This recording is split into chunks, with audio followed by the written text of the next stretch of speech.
ओम गणपतये नमो नमः। ओम गणपतये नमो नमः। ओम गणपतये नमो नमः। ओम गणपतये नमो नमः। श्री विष्णु पुराण तीसरा अध्याय, मंदता की संतति, त्रिशंकु का स्वर्गरोहण तथा सगर की उत्पत्ति और विजय।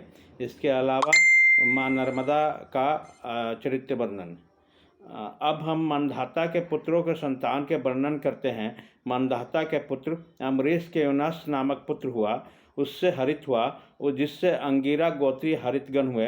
पूर्व काल में रसातल में मैनेय नामक 6 करोड़ गंधर्व रहते थे। उन्होंने समस्त नागकुलों के प्रधान प्रधान रत्न और अधिकार छीन लिए थे। गंधर्वों के पराक्रम से अपमानित उन नागेश्वरों द्वारा स्तुति किए जाने पर उनके श्रवण करने से जिनकी विकसित कमल सदृश आंखें खुल गई है, निंद्रा के अंत में जगे हुए जलाशयी भगवान सर्वदेवेश्वर को प्रणाम कर उनसे नागगण ने कहा, भगवान, इन गंधर्वों से उत्पन्न हुआ हमारा भय किस प्रकार शांत होगा।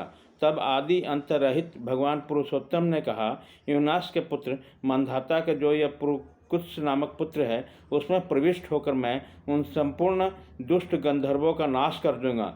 यह सुनकर भगवान जलसाई को प्रणाम कर समस्त नाग गधिपतिगण नागलोक में लौट आए और पुरकुश को लाने के लिए नर्मदा को प्रेरित किया। तदंतर नर्मदा पुरकुश को रसातल में ले आई।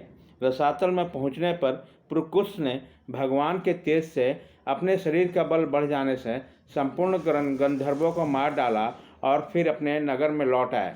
उस समय समस्त नागराजों को ने नर्मदा को यह वर दिया कि जो कोई तेरा स्मरण करते हुए तेरा नाम लेगा, उसको सर्प विष से कोई भय न होगा। इस विषय में यह श्लोक भी है। अत्र नर्मदाय नमः पार्तन मर्दराय नमो निशि नमस्तुते नर्मदे तुभ्यम त्राहि माम विष सर्पता। नर्मदा को प्रातःकाल नमस्कार है और रात्रि काल में भी नर्मदा को नमस्कार है। हे नर्मदा, तुमको बारंबार नमस्कार है। तुम मेरी विष और सर्प से रक्षा करो। इसका उच्चारण करते हुए दिन अथवा रात्रि में किसी समय भी अंधकार में जाने पर सर्प नहीं काटता और इसका स्मरण करके भोजन करके खाया वाला विष भी घातक नहीं होता। पुरकुश को नागपतियों ने यह वर दिया, तुम्हारे संतान का कभी अंत न होगा। पुरकुश ने नर्मदा से त्रिशदस्यु नामक पुत्र उत्पन्न हुआ। त्रिदस्यु से अनरय हुआ, जिसे दिग्विजय के समय रावण ने मारा था। अनरदय के पुरुषदस्य, पुरुषदस्यु के हर्षद, हर्षद के हस्त, हस्त के सुमना, सुमना के त्रिधनवा, त्रिधनवा के त्राहिरुणी और त्राहिरुणी के सत्यव्रत नामक पुत्र हुआ, जो पीछे त्रिशंकु कहाया। वह त्रिशंकु चंडाल हो गया था। एक बार 12 वर्ष तक अनावृष्टि रही। उसी समय विश्वामित्र मुनि के स्त्री और बाल बच्चों के पोषणार्थ तथा अपनी चंडालता को छोड़ाने के लिए वह गंगा जी के तट पर एक बट के वृक्ष पर प्रतिदिन मृग का मांस बांध आता था। उससे प्रसन्न होकर विश्वामित्र जी ने उसे सदैव स्वर्ग भेज दिया। त्रिशंकु से हरिश्चंद्र, हरिश्चंद्र से रोहतास, रोहतास से हरित, हरित से चक्षु, चक्षु से विजय और वसुदेव, विजय से रुक्कु और रुक्कु से वृक्क का जन्म हुआ। वृक्की के बाहु नामक पुत्र हुआ, जो है और तालजक आदि क्षत्रियों से पराजित होकर अपनी गर्भवती पटरानी सहित वन में चला गया। पटरानी के सौत ने उसके गर्भ रोकने की इच्छा से उसे विष खिला दिया।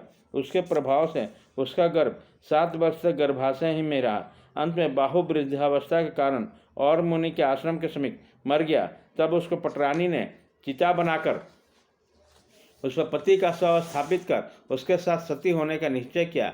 उसी समय भूत, भविष्य और वर्तमान तीनों काल के जानने वाले भगवान और ने अपने आश्रम से निकलकर उससे कहा, अधि सावित्र, इस व्यर्थ दुराग्रह का छोड़। तेरे उदर में संपूर्ण भूमंडल का स्वामी, अत्यंत बल पराक्रमशील, अनेक यज्ञों का अनुष्ठान करने वाला और शत्रुओं का नाश करने वाला चक्रवर्ती राजा है। तू ऐसे दुस्साहस का उद्योग न कर। ऐसे कहे जाने पर वह अनुमरण सती के होने के आग्रह से व्रत हो गए। अब भगवान और उसे अपने आश्रम में ले गए। वहाँ कुछ ही दिनों में उसने गर्भ 20 के साथ ही एक अति तेजस्वी बालक ने जन्म लिया। भगवान और ने उनके जात कर्म आदि संस्कार कर उनका नाम सगर रखा तथा उस उपनयन संस्कार होने पर और ने ही उसे वेद, शास्त्र एवं भार्गव नामक आग्नेय शस्त्रों की शिक्षा दी।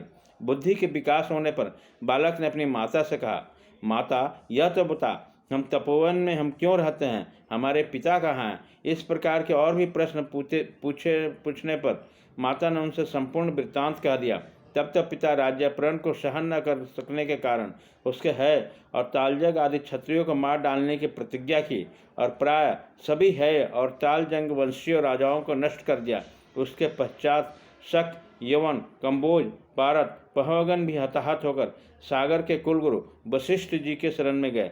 वशिष्ठ जी ने जीवन मृत जीते हुए मरे के समान करके सागर से कहा, बेटे, इन जीते जी मरे हुए को पीछा करने से क्या लाभ। देख, तेरी प्रतिज्ञा को पूर्ण करने के लिए मैंने ही स्वधर्म और द्विजातियों के सशर्त से वंचित कर दिया है।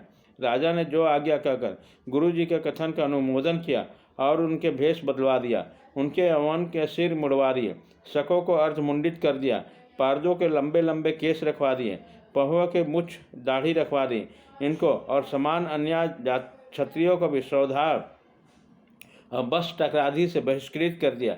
अपने धर्म को छोड़ देने के कारण ब्राह्मणों ने भी इनका परित्याग किया, अतः यह म्लेच्छ हो गए। तदंतर महाराज सगर अपनी राजधानी में आकर अप्रतिहित सैन्य से युक्त इन संपूर्ण सप्त दीप्तिवती पृथ्वी का शासन करने लगे। इति श्री विष्णु पुराणे चतुर्दश तीर्थोध्याय समाप्तम।